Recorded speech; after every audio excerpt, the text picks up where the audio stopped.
Hello dear student, welcome to Advait education. मैं अंकित जैन और मैं इस बार आपके लिए लेके आया हूं 10th session of question series. Again इसमें हम बात करने वाले हैं कंक्रीट टेक्नोलॉजी टॉपिक को लेकर। कुछ क्वेश्चंस देखेंगे और ये क्वेश्चन आपके लिए बहुत ही हेल्पफुल होने वाले हैं। ये आपके स्टडी को, एक प्रिपरेशन को एक बहुत बूस्ट देने वाले हैं। तो आइए हम स्टार्ट करते हैं 10th series of question series on concrete technology, question series 10। तो आइए अब हम स्टार्ट करने वाले हैं 10th session of our question series, जिसमें अगेन हम कंक्रीट टेक्नोलॉजी पर बेस्ड कुछ क्वेश्चंस को सॉल्व करेंगे और देखेंगे कि क्या हमारा अप्रोच रहना चाहिए। ठीक है, तो आइए फर्स्ट क्वेश्चन की तरफ चलते हैं। फर्स्ट क्वेश्चन है pick up the correct statement from the following. तो अब यहां पे हमें कुछ स्टेटमेंट गिवन है एज अ ऑप्शन। तो अब हम इसको पढ़ेंगे, रीड आउट करके इसमें से ये देखने की कोशिश करेंगे कि इसमें कौन सा मोस्ट सुटेबल, या यहां पे तो हमें बताना है कि करेक्ट स्टेटमेंट हमको यहां पे बताना है। ठीक है, तो आइए रीड करते हैं। फर्स्ट ऑप्शन है higher workability indicated unexpected increase in the moisture content.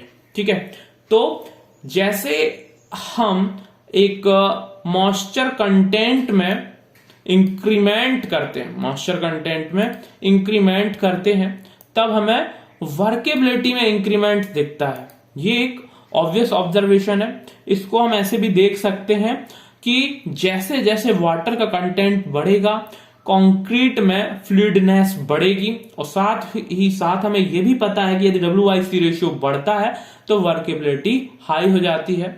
तो हम ओवरऑल कह सकते हैं कि ये वाला जो स्टेटमेंट है सही है। ठीक है, ऑप्शन बी पे जाते हैं। ऑप्शन बी है higher workability indicated deficiency of sand. तो यहां पे अब ये कहा गया यदि हायर वर्केबिलिटी है तो डेफिशिएंसी ऑफ सैंड को शो करता है। ठीक है, यहां पे एक चीज तो हमें, एक फैक्ट तो हमें पता है, यदि एग्रीगेट का ग्रेडिंग यदि कोर्सर साइड होगा तो वर्केबिलिटी हाई हो सकती है। ठीक है, पर यह नहीं हमेशा कहा जा सकता कि हायर वर्केबिलिटी है तो हमेशा डेफिशिएंसी ऑफ सैंड ही होगा। ठीक है, पर यह चीज तो मस्ट है कि हायर वर्केबिलिटी है तो मॉइस्चर कंटेंट जो है वो अनएक्सपेक्टेडली हाई होगा ही। ठीक है, उसके बिना ये पॉसिबल नहीं हो सकता है। ठीक है ना, तो ये चीज तो होगी ही। जो ऑप्शन ए है, स्टेटमेंट ए, वो मैंडेटरी है, और जो ऑप्शन बी है higher workability indicated deficiency of sand, ये हो भी सकता है और नहीं भी हो सकता, मतलब ये उसका इंडिकेशन नहीं है। ठीक है, तो ऑप्शन बी एब्सोल्यूट टर्म में करेक्ट ऑप्शन नहीं है। ठीक है ना, एक पार्शियल या फ्रैक्शनल फॉर्म में सही है। ठीक है, अब हम क्या करते हैं, तो हम ऑप्शन सी पे जाते हैं। If concrete mix is dry the slump is 0। तो यदि कॉन्क्रीट मिक्स ड्राई है तो स्लम्प कम भी हो सकता है, हमेशा 0 होगा ये कोई जरूरी नहीं है। ठीक है, तो यहां पे ऑप्शन सी करेक्ट नहीं है। और यहां पे जैसे कि हमने देखा कि ऑप्शन डी है ऑल ऑप्शंस आर करेक्ट, तो ऑप्शन सी जो है वो पूरी तरीके से गलत है। ऑप्शन बी पार्शियली करेक्ट है। ठीक है, तो यहां पे मोस्ट सुटेबल ऑप्शन कौन सा लग रहा है? हाँ, मोस्ट सुटेबल ऑप्शन है ऑप्शन ए। ऑप्शन ए, जिसमें बताया गया है यदि हायर वर्केबिलिटी है उससे ये पक्के तौर पे पता चलेगा कि मॉइस्चर कंटेंट कंक्रीट में अनएक्सपेक्टेड वे में हाई है। ठीक है, तो option A is the correct answer of this question. अब हम क्वेश्चन 2 पे आते हैं। क्वेश्चन 2 है concrete is unsuitable for compaction by a vibrator if it is. ठीक है, तो यहां पे एक कंक्रीट की अनसुटेबिलिटी के बारे में क्वेश्चन किया गया है। ठीक है, कि इनमें से किस कंसिस्टेंसी का कंक्रीट वाइब्रेटर के थ्रू कंपैक्शन किया जाता है तो हमें अनसूटेबल लगता है। अनसूटेबल से क्या मतलब हो सकता है? अनसूटेबल से मतलब ये हो सकता है कि जो जनरली कंक्रीट के फंक्शंस हैं उसको परफॉर्म करने में कुछ लैक देखने को मिलता हो या फिर कुछ एक डिफेक्ट देखने को मिलता हो, ये कुछ इस तरीके की अनसूटेबिलिटी के बारे में कहा जा रहा है। अब हम ऑप्शंस को देख लेते हैं। ऑप्शन ए है ड्राई मिक्स या फिर ड्राई कंक्रीट, ऑप्शन बी है अर्थ मॉइस्ट कंक्रीट, ठीक है, ऑप्शन सी है सेमी प्लास्टिक और ऑप्शन डी है प्लास्टिक, ठीक है। तो प्लास्टिक कंक्रीट एक ऐसा कंक्रीट है जिसकी काफी सिग्निफिकेंट कंसिस्टेंसी होती है, वर्केबिलिटी होती है। यदि हम इसको वाइब्रेटर के थ्रू कॉम्पैक्शन करते हैं तो दिक्कत ये आती है कि जो इसका मॉइस्चर है, क्योंकि ये प्लास्टिक कंसिस्टेंसी का है तो सिग्निफिकेंट अमाउंट में मॉइस्चर है, ठीक है, और ज्यादा मॉइस्चर होने के कारण जब इसको वाइब्रेटर के थ्रू कॉम्पैक्शन किया जाता है तो वो वाटर या फिर जो सीमेंट स्लरी है ऊपर आ जाती है। और इस फिनोमिना को क्या कहते हैं? इस फिनोमिना को कहा जाता है कि ब्लीडिंग पॉसिबल हो सकती है। तो यहां पे एक चीज लिख सकते हैं, इन plastic concrete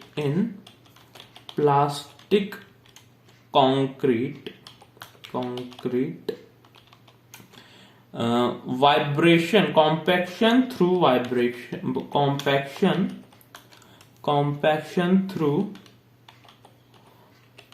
vibration can cause bleeding in concrete, ठीक है। तो ये हम एक यहाँ पे फैक्ट देख सकते हैं। तो यहाँ पे हम बोल सकते हैं कि इसके कारण बहुत ही एक अनसूटेबल इन्वायरमेंट बन सकता है, ठीक है। उसका जो फंक्शन है उसको हो सकता है वो अच्छे से परफॉर्म ना कर पाए, और ये चीज जो है वहां पे एक सिग्निफिकेंट फॉर्म में हमको देखने को मिलती है। तो हम इस चीज को याद रखेंगे। तो यहाँ पे हम बोल सकते हैं कि ऑप्शन डी है वो करेक्ट आंसर है, क्योंकि वो most unsuitable consistency of concrete देखने को मिलती है यहाँ पर, ठीक है। तो आइए अगले क्वेश्चन पे प्रोसीड करते हैं, अगले क्वेश्चन पे स्विच करते हैं। क्वेश्चन थर्ड है the increased cohesiveness of concrete makes it, ठीक है। तो कंक्रीट में जो कोहेसिवनेस है वो किस कारण पॉसिबल हो सकती हो? सीमेंट की सीमेंटिंग प्रॉपर्टी के कारण होती है, ठीक है। अब यहां पे जो कोहेसिवनेस वर्ड बोला जा रहा है वो पर्टिकुलरली किसके लिए यूज होता है? वो particularly similar type of particle में सीमेंटिंग एबिलिटी के लिए यूज होता है। पर कंक्रीट में तो कई सारे डिफरेंट पार्टिकल्स होते हैं, जैसे cement itself, fine aggregate, coarse aggregate, तो उनके बीच तो एडहेसिव वर्ड यूज होना चाहिए।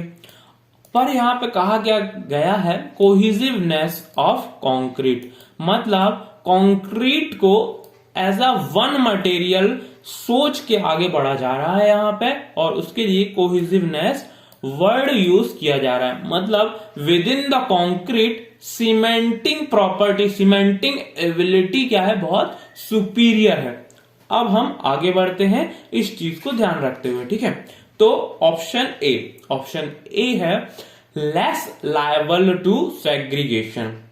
तो हमें पता है कि यदि कंक्रीट के बीच जो कंस्टिट्यूएंट है या कंक्रीट एज अ होल जो टोटल मास है उसमें यदि कोहेसिवनेस अच्छी होगी, सुपीरियर होगी, तो सेग्रीगेशन की जो पॉसिबिलिटीज है वो बहुत ही कम होंगी, ठीक है।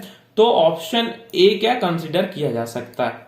पर हम दूसरे ऑप्शंस को भी अभी देखेंगे, वो इसलिए क्योंकि ये पॉसिबिलिटी बनती है कि और एक स्टेटमेंट हो जिसमें इसी स्टेटमेंट को और भी इंप्रूव्ड वे में कहा गया हो, उस केस में क्या होगा? वही सही ऑप्शन होगा। इसलिए हम कभी भी ऐसा नहीं करेंगे कि हमारा पहला ही ऑप्शन सही आ जाता है तो हम बाकी के ऑप्शंस रीड ही ना करें।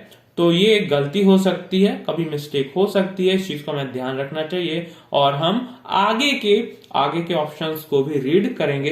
तो आइए देखते हैं ऑप्शन बी, सी और डी क्या है। ऑप्शन बी है मोर लायबल टू सेग्रीगेशन। तो मोर लायबल टू सेग्रीगेशन होने के चांसेस तो होंगे ही नहीं। ऑप्शन सी है मोर लायबल टू ब्लीडिंग।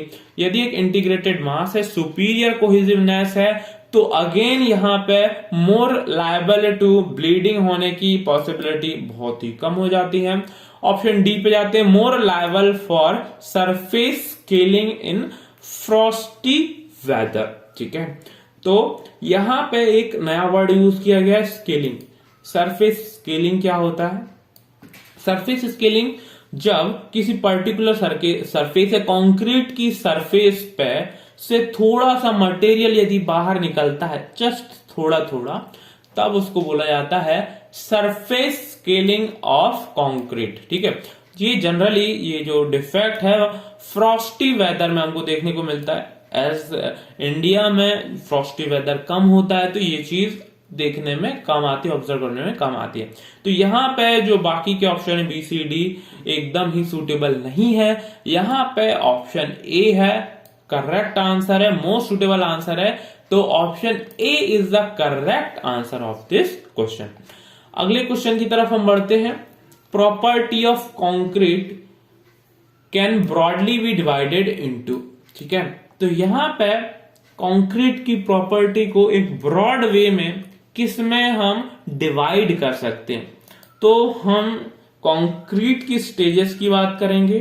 ठीक है, स्टेजेस ऑफ कंक्रीट। हम कंक्रीट की स्टेजेस की बात क्यों कर रहे हैं? यहां पे हमको एक बात ध्यान रखनी होगी कि कंक्रीट एक ऐसा मटेरियल है, कंक्रीट एक ऐसा मटेरियल है जो कि पहले तो एक फ्लूइड फॉर्म में रहता है, जब उसमें वाटर मिक्स करके सारे कंस्टिट्यूएंट उसमें मिक्स कर दिए जाते हैं और कुछ टाइम बाद उसमें हार्डनेस आना चालू हो जाता है, तो सिग्निफिकेंट वे में वो हार्डन फॉर्म में भी हमको देखने को मिलता है। तो इसके दो स्टेजेस क्या है, बहुत ही ज्यादा सिग्निफिकेंट है यहाँ पे। एक तो फ्रेश कंक्रीट बोल सकते हैं हम उसको, एक तो फ्रेश कंक्रीट बोल सकते हैं। तो फर्स्ट स्टेज हो जाती है हमारी फ्रेश कंक्रीट की। ठीक है, यदि हम इसके दूसरे स्टेजेस के बारे में बात करें तो क्या होती है, वो है हार्डन्ड कंक्रीट। ठीक है, हार्डन्ड कंक्रीट। ठीक है, इस स्टेज में वो कैसे बिहेव करता है, as a solid material behave करता है। तो यहां पे है इसके स्टेट में डिफरेंस होने के कारण यहां पे क्या होता है, यहां पे इसमें लिक्विड स्टेट होती है। ठीक है, लिक्विड स्टेट होती है और लिक्विड स्टेट होने के कारण जो यहाँ पे उसकी प्रॉपर्टीज होती हैं डिफरेंट होती हैं। और यदि हम हार्डन कंक्रीट के बारे में बात करें तो वो पूरी तरीके से क्या होता है, सॉलिड मटेरियल होता है।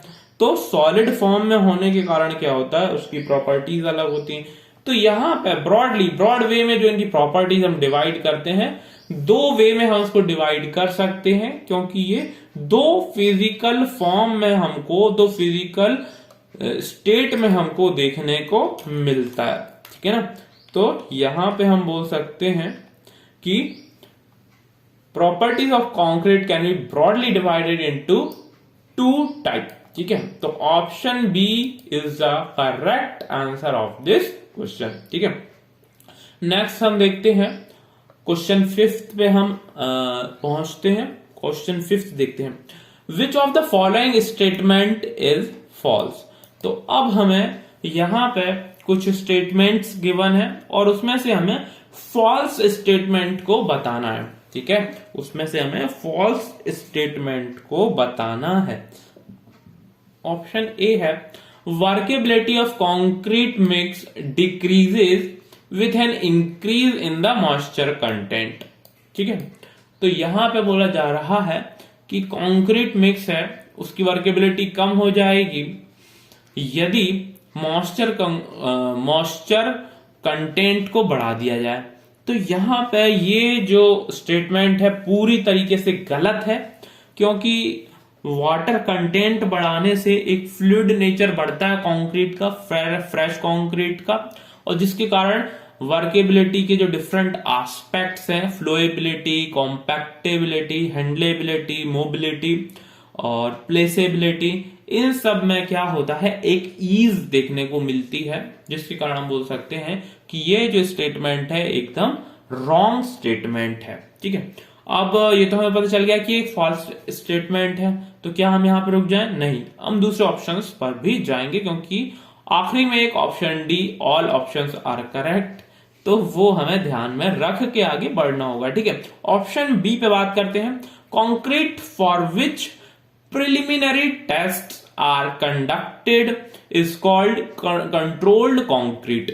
तो कंक्रीट को जब हम बनाते हैं, ठीक है, तो एग्जैक्टली जैसे हमने उसको थ्योरेटिकली डिजाइन किया हुआ है, कई बार प्रैक्टिकली फॉर्म में जब हम उसको लाते हैं तब ये पॉसिबिलिटी देखने को मिलती है कि डेविएशन जो थ्योरेटिकल वे में हमने एक एम्प्लॉय किया था वो नहीं आ रहा है, उस वे में हम कुछ टेस्ट परफॉर्म करते हुए चलते हैं, उन डेविएशंस को कैलकुलेट करके हुए चलते हैं ताकि उनको कैटर किया जा सके और जो अचीव हमें प्रॉपर्टी करना है उसको हम कंट्रोल कर सकें। ठीक है, तो यदि ऐसे प्रिलिमिनरी टेस्ट किए जाते हैं तो कंट्रोल्ड कंक्रीट कहलाता है। ये बिल्कुल सही स्टेटमेंट है। ठीक है, बिल्कुल करेक्ट स्टेटमेंट है। Option C, bulking of sand depends upon fineness of grains, तो ये भी एकदम करेक्ट स्टेटमेंट है, क्योंकि बल्किंग ऑफ सैंड फिनोमिना किस कारण होता है, जो वाटर है वो सैंड के छोटे छोटे पार्टिकल्स के ऊपर सरफेस टेंशन होने के कारण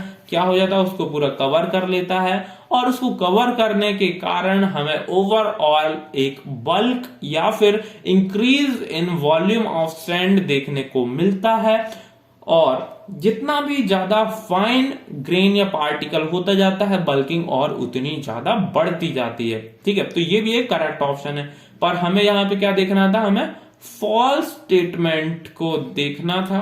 ठीक है, हमें क्या देखना था, हमें फॉल्स स्टेटमेंट को देखना था, और ऑप्शन ए फॉल्स है, मतलब option A is the correct answer of this question. ठीक है ना, option A is the correct answer of this question. अगले क्वेश्चन की तरफ बढ़ते हैं। अगला क्वेश्चन है question 6, the slump test is performed to check the, तो ये एक बड़ा ही इजी क्वेश्चन हो जा रहा है, तो कभी कभी हमें इजी क्वेश्चंस भी देखने होते हैं, तो आइए देखते हैं क्या है इसके ऑप्शंस, फिर हम डिसाइड करेंगे कौन सा इसमें से ऑप्शन सही होगा। ठीक है, ऑप्शन ए है presence of water in cement. ठीक है, तो वाटर में जो सीमेंट है उसको चेक करने के लिए जनरली हम दूसरे तरीके के टेस्ट करते हैं, या उसमें सूटेबल जो उसकी स्लरी बनानी हो उसके लिए हम कंसिस्टेंसी टेस्ट को परफॉर्म करते हैं। ठीक है, तो स्लम्प टेस्ट परफॉर्म नहीं करते हैं।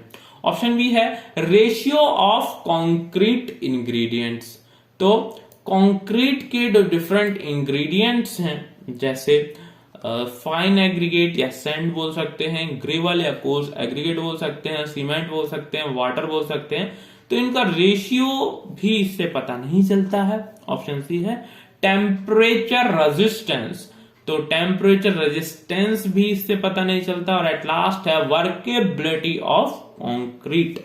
तो बिल्कुल सही, जैसे कि एक बहुत ही पॉपुलर टेस्ट है स्लम्प टेस्ट, या फिर स्लम्प कॉन्टेस्ट कहें इसको, तो ये एक पॉपुलर टेस्ट है और बहुत ही इजीली इसको फील्ड पे किया जा सकता है, फील्ड पे भी, और इसको लेबोरेटरी में भी इजीली परफॉर्म किया जा सकता है, इसको रिसर्च में भी यूज बहुत फ्रिक्वेंट वे में किया जाता है, और कंस्ट्रक्शन साइट पे तो ये यूज होता ही है। ठीक है, तो इसको हमें याद भी रखना चाहिए, इसका डिटेल भी हमें पता होना चाहिए। ये एक बहुत ही इंपॉर्टेंट टॉपिक है जिससे क्वेश्चंस आते रहते हैं। तो यहां पे हम बोल सकते हैं कि वर्केबिलिटी ऑफ कंक्रीट जो है यहां पे करेक्ट आंसर है। ठीक है, तो हम अगले क्वेश्चन की तरफ बढ़ते हैं। अगला क्वेश्चन है what is the range of slump of the concrete which used as the mass concrete. ठीक है, तो अब हमें यहां पे कई सारे रेंजेस दिए हुए हैं। ठीक है, तो उसके लिए हमें कोई एक स्लम्प वैल्यू गिवन है। यदि मैं एक इन जनरली बात करूं, तो मैं बोल सकता हूं कि यदि मैं स्लम्प वैल्यू लिखूं और उसके करस्पॉन्डिंग कुछ वर्क लिखने की कोशिश करूं, ठीक है, तो यदि 0 स्लम्प है, ठीक है, यदि 0 स्लम्प वैल्यू है तो उसके करस्पॉन्डिंग वर्क क्या होता है, इस तरीके का कंक्रीट प्री स्ट्रेसिंग वर्क में या प्री स्ट्रेस कंक्रीट में यूज किया जाता है, ठीक है, प्री स्ट्रेस कंक्रीट में यूज किया जाता है। नेक्स्ट टाइप का यदि हम देखें उसका स्लम्प मैं लेता हूं 0 से 25 mm के बीच, 0 से 25 mm के बीच मैं देखता हूं, ठीक है, तो कितना होगा भाई, वो हो सकता है 0 से 25 mm के बीच स्लम्प। और इस स्लम्प वैल्यू पे हम क्या बोलेंगे, हम उसका यूज यदि डिफाइन करने की कोशिश करें तो उसका रोड कंस्ट्रक्शन में यूज किया जाता है, उसको रोड कंस्ट्रक्शन में या पेवमेंट कंस्ट्रक्शन में यूज किया जाता है, ठीक है। तो यहां पे ये एक उसका यूज है। यदि हम और थोड़ा आगे बढ़ते हैं और स्लम्प वैल्यू 25 से 50 तक ले जाते हैं, 50 mm तक स्लम्प ले जाते हैं, तो ये वैल्यू या इसके करस्पॉन्डिंग यूज हमें क्या देखने को मिलता है, हम इसको मास कॉन्क्रीटिंग में यूज कर सकते हैं, मास कॉन्क्रीट बनाने में यूज कर सकते हैं, या लाइट रिइंफोर्स्ड सेक्शन में, या फिर लाइट आरसीसी सेक्शन में इसको यूज कर सकते हैं, ठीक।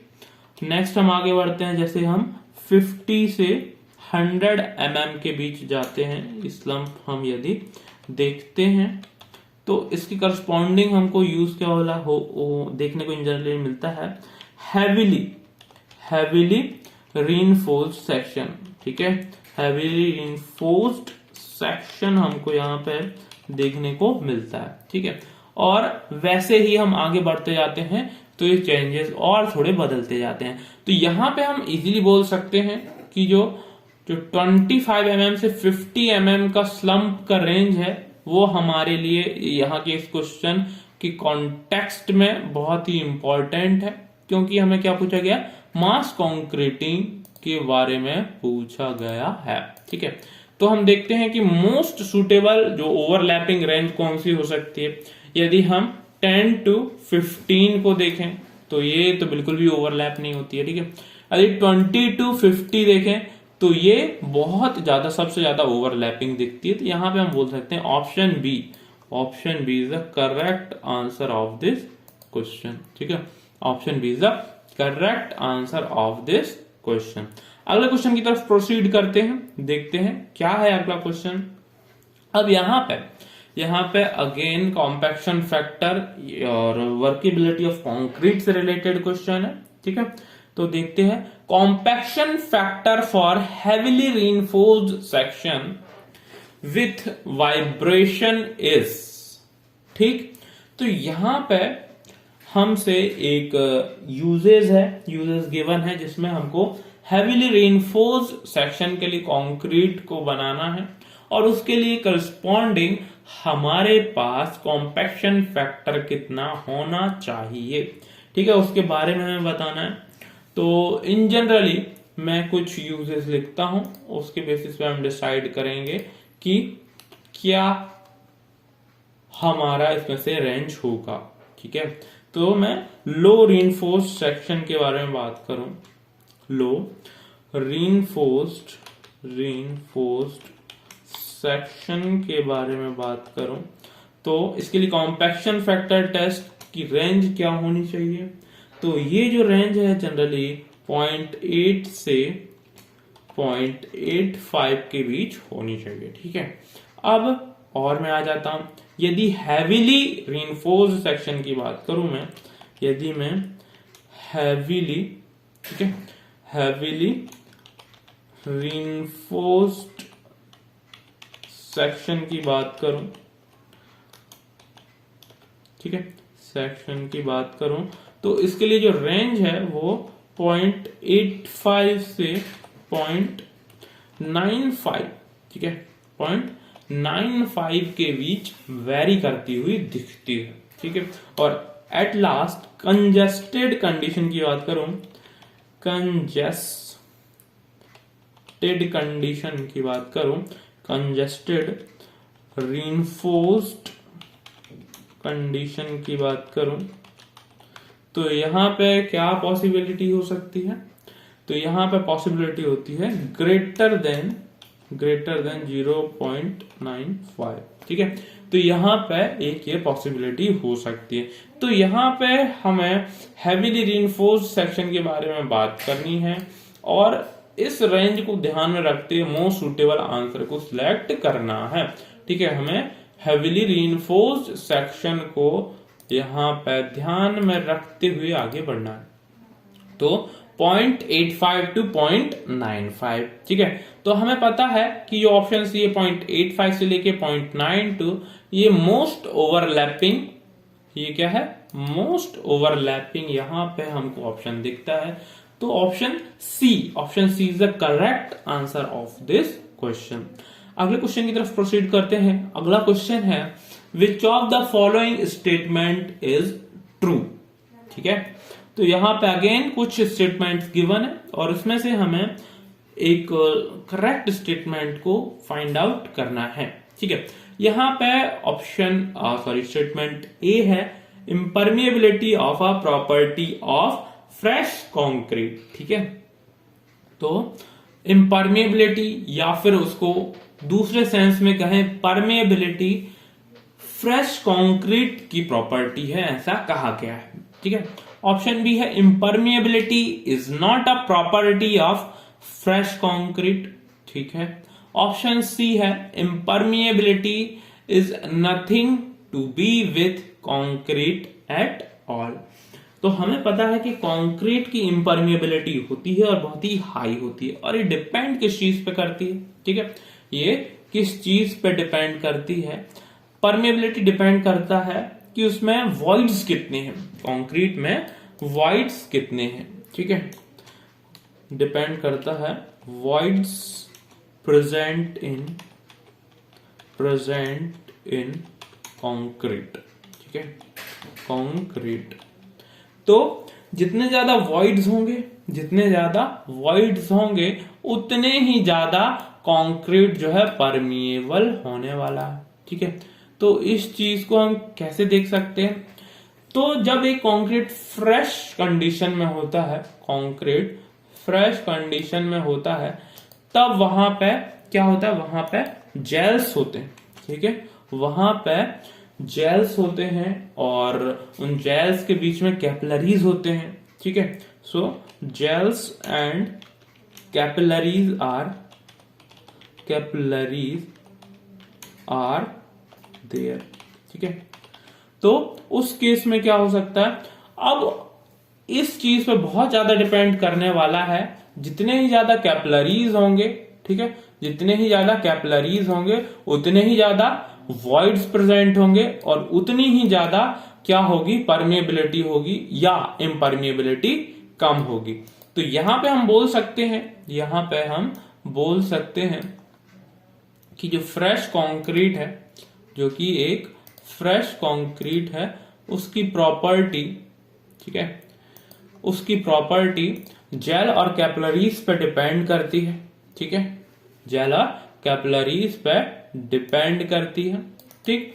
तो यहां पे इम्परमिएबिलिटी या परमिएबिलिटी होना सब कुछ फ्रेश कंक्रीट पे ही डिपेंड करता है, ना कि एक हार्डन्ड कंक्रीट पे। हार्डन्ड कंक्रीट में वो चीज ऑब्जर्व करने में आती है पर उस पर डिपेंड नहीं करती, उससे डिसाइड नहीं होती है, ठीक है। तो यहां पे बोल सकते हैं option A is the correct answer of this question, ठीक है, option A is the correct answer of this question. अगले क्वेश्चन की तरफ प्रोसीड करते हैं, देखते हैं अगला क्वेश्चन क्या है। The risk of segregation is more for, तो यहां पे हम बोल सकते हैं कि सेग्रीगेशन का रिस्क किस कंडीशन में ज्यादा होता है। ठीक है, फर्स्ट हम देखेंगे वाटर मिक्स। ठीक है, फर्स्ट हम देखते हैं वाटर मिक्स। तो वाटर मिक्स कहने का मतलब ये है कि यहां पे more amount of water is there. ठीक है, more amount of water is there. ये कह सकते हैं कि यहां पे क्या है, ज्यादा अमाउंट का water, more amount of water is there. ठीक है, तो ज्यादा अमाउंट में वाटर होने के कारण क्या होता है, ज्यादा अमाउंट में वाटर होने के कारण वहां पे जो स्लरी है, जो सीमेंट स्लरी है, वो बहुत ही थिन होती है और उसमें उतनी अच्छी एडिसिवनेस नहीं आ पाती और एक सेग्रीगेशन का कारण बनता है। ठीक है, ऑप्शन बी पे larger proportion of maximum size aggregate. तो यहां पे हायर ग्रेडिंग होने के कारण, कोर्सर ग्रेडिंग होने के कारण भी क्या होता है, एक सेग्रीगेशन का इफेक्ट शो होता है, क्योंकि कोर्सर एग्रीगेट का इनर्शिया उसको एक जगह शिफ्ट करता है। तो इसमें लिख सकते हैं inertia of